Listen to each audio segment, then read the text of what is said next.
There is an old story about the heart and what happens to it when love is lost.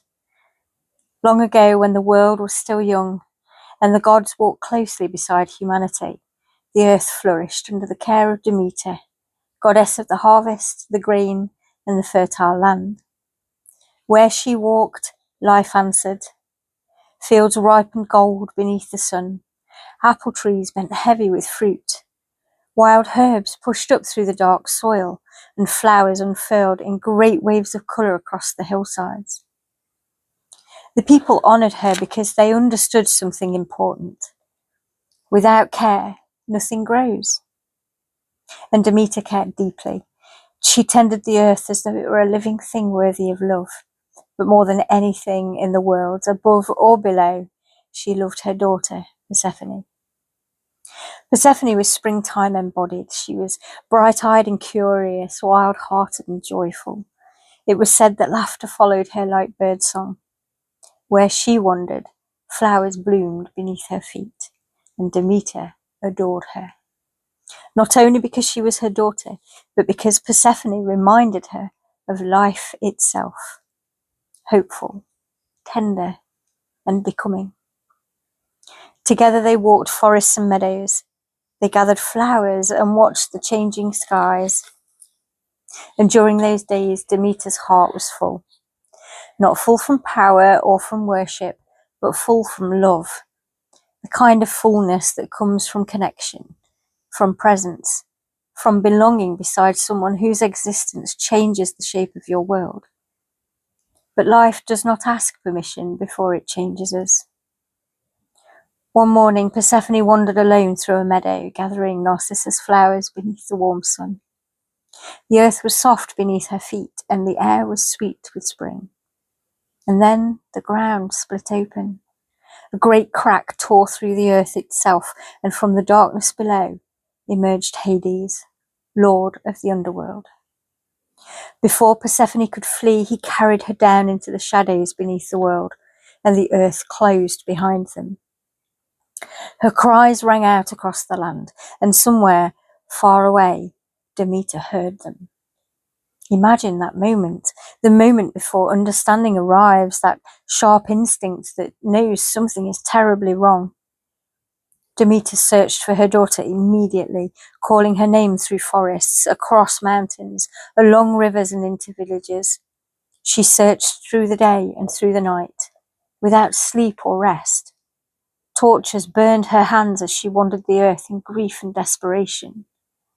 Days passed, then weeks, and still Persephone did not return, and slowly grief began changing Demeter. The goddess who once nurtured life could no longer tend the world. Her sorrow consumed her.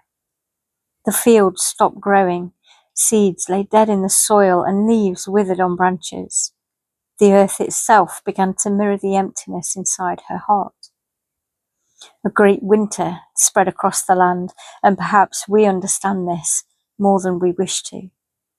Perhaps we know what it is to lose something that once filled us with life. A person, a dream, a home, a relationship, or a version of ourselves. Perhaps we know what it feels like when grief, exhaustion, betrayal, or loneliness settles so deeply inside us that the world itself seems to lose colour. When joy becomes difficult to reach, and when even the things we once loved feel far away. Demeter wandered in this grief for so long that eventually she disguised herself as an old woman and came to rest among mortals. And it's this part of the story that matters deeply to me. Because the healing did not begin with grand miracles, it began with small kindnesses. Someone offered her food. Someone invited her to sit beside the fire. Someone noticed her suffering. And someone made space for her presence. And isn't that how the heart begins to heal? Not all at once, not through force, but through small moments of warmth. A hand held, a cup of tea, a place where we're welcomed, a conversation where we feel seen, and a room where we can finally exhale. tiny sacred moments that remind us that we're not alone. Eventually, the truth emerged. The gods intervened and a bargain was struck. Persephone would return to her mother. But there was a condition. Because while in the underworld, Persephone had eaten pomegranate seeds, and because of this, she could never fully leave that realm behind. For part of each year, she would remain in the underworld, and for part of the year, she could return to the world above. And so the seasons began. Each year, when Persephone rises back into the light, Demeter rejoices. Her heart softens and the earth blooms once more. Flowers open and trees blossom. The world becomes green and alive again. And when Persephone descends once more into darkness, the land grows cold and barren. The trees release their leaves, the earth rests, and winter comes. But we need to listen carefully to what this story teaches. It does not promise a life without sorrow, and it does not say that once the heart breaks, it magically remains whole forever. Instead, it teaches us that the heart moves in cycles, that there are winters within us, seasons where we feel empty, numb, lost, and disconnected from joy.